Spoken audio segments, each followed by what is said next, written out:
Welcome to 21st Sports recap and reaction for the Denver Broncos at the Detroit Lions in their Week 3 matchup, played September 27, 2015, as these two teams met on Sunday Night Football. And we're going to go over the scores, and we're going to go over the stats, and we're going to give our breakdown and analysis. And this game was scoreless in the first quarter, as these two teams both have good defenses, and they kept both offenses off the scoreboard. But in the second quarter, 5 minutes before halftime, Peyton Manning was able to drive the Broncos all the way down the field 80 yards in 12 plays, capped off by a 1-yard touchdown run by Ronnie Hillman. McManus kicked the extra point, and Denver was on the scoreboard first with the score Broncos 7, Lions 0. Detroit would end up going the length of the field, 80 yards in 9 plays, capped off by a 1-yard run by Joik Bell with about a minute left before halftime as they scored their first points, but Prater's extra point was blocked by Aqib Talib, and so it was a 1-point game with Denver still in the lead, 7-6 over Detroit. Then with just about a minute left, Peyton Manning and the Broncos got the ball back, and Manning drove the Broncos down the field 80 yards in 7 plays in just 58 seconds, scoring with just 5 seconds on the clock as he hit Demaryius Thomas for a 45-yard touchdown pass. As Demaryius Thomas was excellent this game, so was Peyton Manning. They had him in the pistol, so it wasn't actually under center. He looked a lot more comfortable. You could see his mechanics were much more on point as he was making some excellent throws in this game, playing out of that pistol formation. But with that touchdown and the extra point by McManus, it was now 14-6 as the Broncos extended their lead to 8 going into the locker rooms at halftime. Then in the third quarter, less than 5 minutes in, over 4.5 minutes in, Matthew Stafford hit the rookie out of Nebraska, Mir Abdullah, who went into the end zone on a 16-yard pass. They went for 2 points, and Bell failed as they handed it off. They gave it to Joik Bell, but he got stuffed, and so it was a 2-point game with the score Denver 14, Detroit 12. So that would be it through the third quarter. And in the fourth quarter, the Broncos were able to capitalize off of some turnovers by the Lions. First, a fumble by Matthew Stafford when he was sacked, and that would end up setting up a field goal by McManus as he was sacked by Barrett, who forced the fumble. Jackson recovered, and then McManus would end up kicking a 48-yard field goal that extended the Broncos' lead to 5 with the score 17-12, Denver over Detroit, with about 8 minutes left to play. And then Stafford would end up throwing an interception as Bruton Jr. picked him off. It was a nice interception by Bruton, and that would end up setting up an 11-yard touchdown pass by Peyton Manning to Owen Daniels as Manning drove him down 51 yards in 5 plays in just over a minute, and that got him in the end zone with that touchdown pass. McManus kicked the extra point, and now it was a 12-point lead for the Broncos with about 2.5 minutes left to play, with the score 24-12. So with the score 24-12, the Lions would get the ball back. They would march down the field 65 yards in 12 plays in about 2 minutes. But on 4th and 5 from the 15, as they were in the red zone down by 2 scores with just over 30 seconds left, an incomplete pass would turn the ball over to the Broncos as they would just take a knee in the victory formation as they get the win in this one. An incredible defense, especially by the Broncos. They played really well as they were able to shut down the Lions for the most part in this game. They only allowed them to score 12 points, and the Broncos were looking really strong, really on both sides of the ball, as they remain undefeated at 3-0, and teams that start the season 3-0 have made the playoffs 75% of the time. Adversely, the Lions are 0-3, and teams that start 0-3 have only made the playoffs 2% of the time in history. The last team to do it was the Buffalo Bills back in 1998, 17 seasons ago. So the Lions' season is looking pretty grim, and you got to think Caldwell is on the hot seat. On the other hand, Peyton Manning was looking like he shaved 5 years off of his life, like he found the fountain of youth. It was looking like Peyton from even just a couple years ago when he was breaking records just a few years ago. It wasn't that long ago. And it was really, when he was under center earlier in the season, I mean, it's still early in the season, but he did not look comfortable. His mechanics were off, but tonight in that pistol formation, his mechanics looked fine. He was 31 for 42, 324 passing yards, 2 touchdowns. He did have that interception, but he was making some really good throws.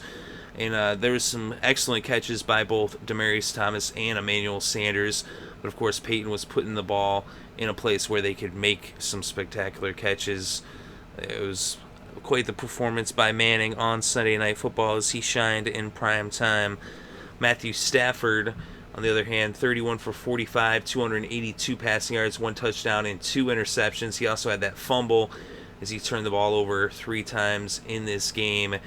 And it continues to have the struggles with those turnovers, as that's really been the story of Matthew Stafford as of late, as he continues to force throws and end up with the turnovers that cost the Lions. It cost them 10 points in the fourth quarter, as they were right there with a chance to win this one. They were down by just 2 points, and then they, had the 2 turnovers in the fourth quarter. And the Broncos turned those turnovers into points, 10 points, as I just said. And for the Broncos, Demaryius Thomas had 9 catches for 92 yards, including a touchdown. Emmanuel Sanders, 6 catches for 87 yards. Fowler had 4 catches for 50 yards. Owen Daniels, 5 catches for 28 yards. Norwood, 3 catches for 27 yards. Green, 1 catch for 26 yards. For the Lions, Calvin Johnson, 8 catches for 77 yards. Theo Riddick, 8 catches for 66 yards. Eric Ebron, 4 catches for 61 yards. Golden Tate, 5 catches for 57 yards. On the ground, Amir Abdullah was actually the leading rusher with 8 carries for 23 yards, as neither team had much success or really, dedication to the run. It was just all pass, as both quarterbacks threw the ball over 40 times. They said 8 carries for 23 yards, and he was the leading rusher. Joique Bell had 10 carries, but only 6 yards. He did have that touchdown on the ground, though. And C.J. Anderson had just 8 carries for 18 yards for Denver. Ronnie Hillman, 7 carries for 13 yards. He did have a touchdown on the ground, though. And Thompson, 3 carries for 11 yards. So they ran the ball, 18 times. They passed it 42 times, but Peyton was making great, adjustments at the line. He was calling a great game. Like I said, he looked a lot better in that pistol formation, which is kind of like a hybrid where, instead of him being under center, he's back off the line like as if he were in a shotgun, except that he has the halfback behind him, almost like in an I form. It almost is like as if he's lined up where a fullback would be in the I without the quarterback under center and then the running back behind him. It's kind of what the pistol is for those of you that might not be so familiar with that formation. We'll look also at the kickers. Prater 0 for 1 on his extra points and never attempted a field goal. McManus 1 for 1 on the field goal, 3 for 3 on the extra points as he continues to be solid for Denver. Brandon Marshall, the linebacker for the Broncos, led the game with 10 tackles. And Roby had an interception, as well as Bruton had an interception, as Stafford threw a couple of picks. Ware had 1.5 sacks. Barrett had a sack. Williams had a sack. And Jackson had a half sack, all for Denver. Taylor had a sack for Detroit. And Glover Quinn got another interception. Tulloch was the leading tackler for the Lions with 7 tackles. The Lions had 22 first downs in this game. The Broncos just 19. Of course, when you're throwing 45-yard touchdown passes, you don't necessarily rack up as many first downs. But you look at third downs. Both teams converted 4 of 12 on third downs, as they both struggled on third down. There's 33% conversion rate. The Broncos were 1 for 1 on fourth down. The Lions 0 for 1. We'll get total net yards, 354 for Denver, 290 for Detroit. Detroit had 28 net rushing yards, just 41 net rushing yards for the Broncos. I said not much running in this game at all. Well, there was a lot of defense. Both defenses were shutting down the run. They were both getting after the quarterback. I said, that's part of why I think the Broncos went with that pistol too, is they know Detroit was going to get after Peyton. So they do have a good defense. They did hold them, to just 14 points through the first three quarters, but then those 10 points, like I said earlier, came off those turnovers. They were put in some precarious positions by their offense. We look at net passing yards, though. The Broncos, 313. Peyton was sacked once for a loss of 11 yards. And for the Lions, 262 net passing yards, as Stafford was sacked 4 times for a loss of 20 yards total. When we look at penalties, both teams were penalized 9 times. The Broncos 94 penalty yards, the Lions 75 penalty yards. Is more penalties than any other time since like the 70s. The refs have been going crazy with the penalties. Both teams had a fumble. Of course, Stafford's fumble there led to 3 points, and then the interception led to a touchdown. As I keep stating, in the fourth quarter, as they just kind of self-destructed. In the red zone, both teams were 2 for 3, 66%. And both teams were 100% on goal to go. Denver was 1 for 1. Detroit was 2 for 2. Detroit actually had the ball more, 31 minutes and 8 seconds versus just 28 minutes and 52 seconds. And it was a close game. Like I said, it was a close game, pretty, defensive battle. Both defenses were playing really good, especially up in the trenches, shutting down the run. Neither team was able to get the run going at all. But then, in the fourth quarter, when it counted the most, Stafford was making the mistakes, turning the ball over, and Peyton was capitalizing on those mistakes, using those opportunities to lead the Broncos to points, as they scored those 10 points in the fourth quarter, and that secured the victory. They already were winning by 2, but they ended up winning by 12. So a good performance by the Broncos, 3-0. They're looking a lot more, solid than I thought. I would have to say at this point, I was wrong about Denver. They are definitely in the hunt. At 3-0, especially that they were having some struggles in the first game and even in the second, but they were looking really solid in this game. Their defense continues to play at a high level. Their defense, top to bottom, is pretty dominant. They have so much talent on every level of their defense, up front, on the linebacking core, and in the secondary. They've got some really excellent defenders. And then with Peyton, making the adjustments, he was already making the adjustments at the end of the last game to lead them to victory. And they built upon that success to then come out with a different strategy, another game plan that enables, Peyton to be successful and not be in the awkward position of being, right under center, which he was struggling with.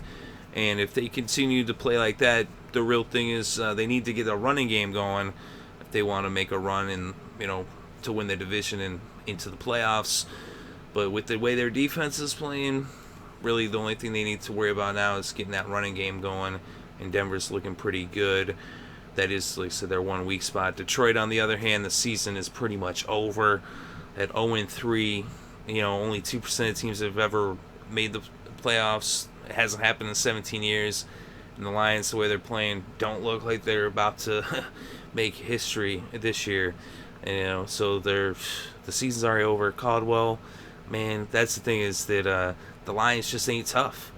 Like, they used to be tough, but they ain't tough no more.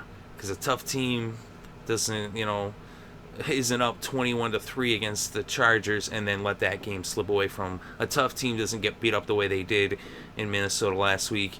And then a tough team, if they're up, if they're down by 2 points and going into the fourth quarter against the Broncos, a tough team can smell blood and go for the kill. A tough team doesn't turn over the ball twice in the fourth quarter and give up 10 points and lose the game.